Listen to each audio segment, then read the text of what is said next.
I have here the 12-inch 2-burner cooktop, which would be great for outdoor, kitchen, RV, camping. And so I actually have this in our cabin. And currently I'm just taking the tape off of the burners. They do come in 3 different pieces. It does have quite a long cord for being able to plug it in.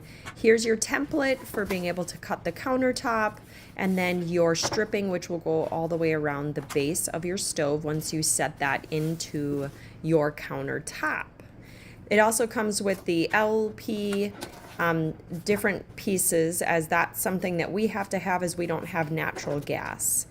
Otherwise, I feel like this was a really great design. I can't wait to install it this summer when it warms up and we start using our camping areas some more. So hopefully this video helps you if you're interested in this cooktop for either your outdoor, kitchen, camping area, or RV.